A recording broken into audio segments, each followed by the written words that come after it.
Tom Hickathrift. Before the days of William the Conqueror there dwelt a man in the marsh of the Isle of Ely whose name was Thomas Hickathrift, a poor day laborer, but so stout that he could do 2 days' work in one. His one son he called by his own name, Thomas Hickathrift, and he put him to good learning, but the lad was none of the wisest, and indeed seemed to be somewhat soft, so he got no good at all from this teaching. Tom's father died, and his mother, being tender of him, kept him as well as she could. The slothful fellow would do nothing but sit in the chimney corner, and eat as much at a time as would serve 4 or 5 ordinary men, and so much did he grow that when but 10 years old he was already 8 feet high, and his hand like a shoulder of mud.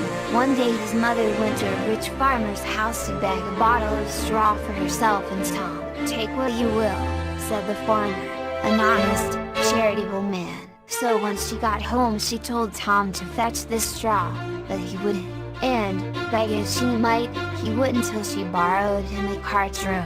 So off he went, and when he came to the farmer's, master and men were all thrashing in the barn.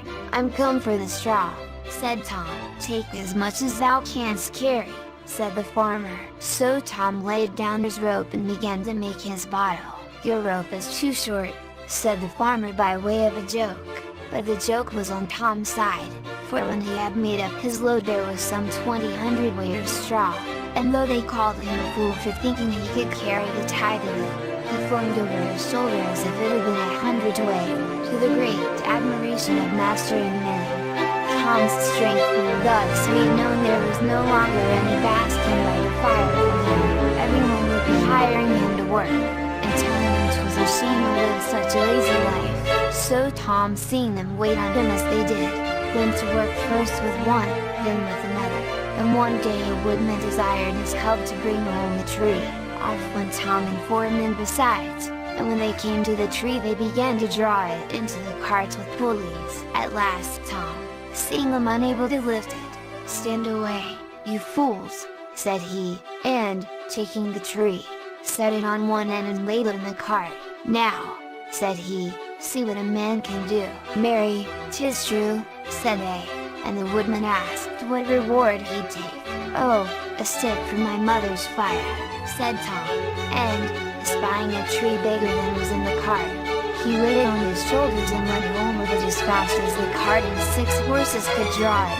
Tom now saw that he had more strength than 20 men, and began to be very merry, taking delight in company, in going to fairs and meetings, and seeing sports and pastimes, and at pleasures, wrestling, but throwing the hammer, not a man can stand against him, so that at last none durst go into the ring to wrestle with him, and his fame was spread more and more in the country.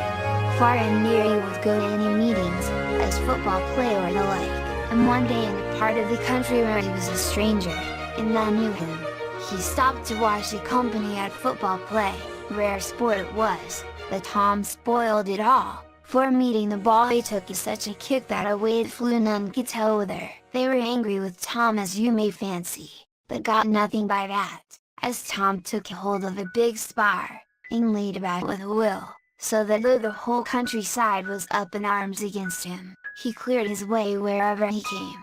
It was late in the evening ere he could turn homeward, and on the road there met him 4 lusty rogues that had been robbing passengers all day. They thought they had a good prize in Tom, who was all alone, and made cocksure of his money.